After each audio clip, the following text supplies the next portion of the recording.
बिस्मिल्लाहिर्रहमानिर्रहीम, अस्सलाम वालेकुम रहमतुल्लाहि व बरकातहू। मेरा नाम अहमद अकील है। आप देख रहे हैं प्रॉपर्टी एंड टीवी।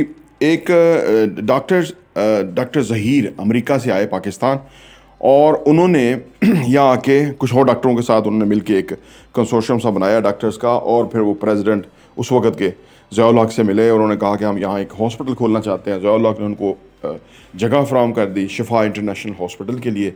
तो शिफा इंटरनेशनल हॉस्पिटल बनना शुरू हो गया। ये बात 80s की है, लेकिन 90s में क्योंकि मैं इस्लामाबाद आ गया था, तो मैं उस वक़्त ये बिल्डिंग बनते हुए देखता था। उस वक़्त मैं जर्नलिज्म में था, तो मेरा किसी ना किसी हवाले से इस हॉस्पिटल के साथ कोई तल्लक सा बन गया। वो इस तरह से कि डॉक्टर ज़हीर एक बहुत ही एक्टिव, एक बहुत ही एनर्जेटिक, एक बहुत ही यानी मोटिवेटेड किस्म के इंसान थे। मैं उनसे बड़ा मुतासर था उस वक़्त कि यार एक इंसान, लेकिन उनकी जब मुझे तारीख़ पता लगा कि ये अमेरिका से आए हुए हैं, तो अमेरिकन सोसाइटी जो है वो दुनिया से आगे है। वो दुनिया की सुपर पावर इसलिए है कि वहाँ के लोग, वहाँ की हुकूमतें, वहाँ के जो इन्वेंटर्स हैं, वहाँ की जो चीज़ें बनती हैं, एप्पल कंप्यूटर्स लेके, वो दुनिया पे छाए हुए हैं। वो तमाम शोबों में दुनिया में लीडर हैं। तो हमारा भी कोई पाकिस्तानी, जैसे शाहिद खान हमारे पाकिस्तान के जो रिचेस्ट इंसान हैं, वो वहाँ अमेरिका में उनका बिज़नेस है। तो मैं इस हवाले से अमेरिका को बड़ा पसंद करता था कि वहाँ के लोग, वहाँ के जो सोच, वहाँ का जो काम, वो बड़ा कमाल है बिज़नेस के हवाले से। तो डॉक्टर ज़हीर जब आए तो मैं उनको देखता था कि वो दिन भर सुबह अर्ली इन द मॉर्निंग 7:30 से लेके वो रात तक इन्वॉल्व होते थे। फिर उन्होंने वहाँ पे शिफा हॉस्पिटल के अंदर ही एक तमीर मिल्लत पब्लिकेशन शुरू किया, तमीर मिल्लत न्यूज़, शिफा न्यूज़, ये मैगज़ीन थे। तो मुझे पसंद थे मैगज़ीन, तो मैं वहाँ उनके एडिटर कोई एक रांझा साहब होते थे, कुछ और भी थे लोग, तो उनसे मैं मिलता था और उनसे मैगज़ीन तो मेरा भी उनसे मैं ख़रीदता था। लेकिन ये कि मुझे उस अदारे की जो एक ओवरऑल जो फ्रीक्वेंसी है या एक इन्वायरमेंट है, वो बहुत पसंद था। अब यकीन कीजिए, वो डॉक्टर ज़हीर सुबह से लेकर रात तक ये सारे प्रोजेक्ट साथ साथ थे, बिल्डिंग बन रही थी, साथ में हॉस्पिटल ऑपरेशनल हो चुका हुआ था। तो उन्होंने कमाल कर दिया। यानी इस लेवल का हॉस्पिटल उन्होंने इतनी जल्दी बनाया, इतना ज़बरदस्त एग्जीक्यूट किया, और अपने साथ उन डॉक्टर की टीम थी। और फिर जो हॉस्पिटल बना था वो कोई रफ़ाई हॉस्पिटल तो बना नहीं था, क्योंकि इन्होंने तो, हमारे पास तो इंफ्रास्ट्रक्चर नहीं था ना।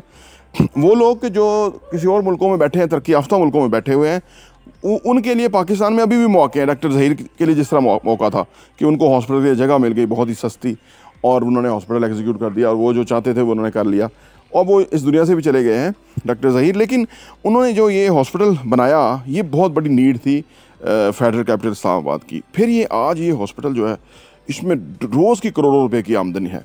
यानी एक तरह का कमर्शियल प्रोजेक्ट है, जिसके अंदर एम्प्लॉयमेंट भी बहुत लोगों को मिल रहा है, लेकिन पैसा बहुत कमाते हैं। बहुत महंगा इलाज है।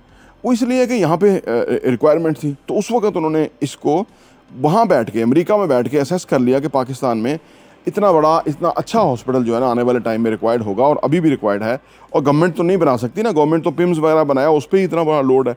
तो ऑलरेडी गवर्नमेंट को तो, और भी आज भी अगर कोई पार्टियाँ आके गवर्नमेंट को कहें कि हम इस्लामाबाद के सबब के अंदर कोई इतना बड़ा हॉस्पिटल बनाना चाहते हैं, तो मेरा ख्याल से CDA के अंदर उनको कोई बहुत ही कंसेशनल प्लॉट मिल सकता है, क्योंकि CDA हॉस्पिटल के लिए बड़ा कंसेशनल प्लॉट देता है, स्कूल्स के लिए देता है। ये जितने बीकन हाउस, जितने ये लोग हैं, इन्होंने बहुत बेनिफिट उठाए इसी पॉलिसी के तहत CDA से।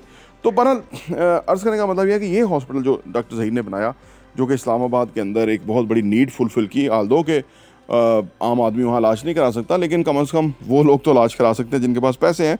अदरवाइज़ वो भी, उनका बोझ भी पेम्स के ऊपर ही होता। तो यानी कोई भी इंफ्रास्ट्रक्चर बनता है, उसकी एक नीड है, उसकी एक सर्टन ऑडियंस है जिसके लिए वो चीज़ चाहिए थी।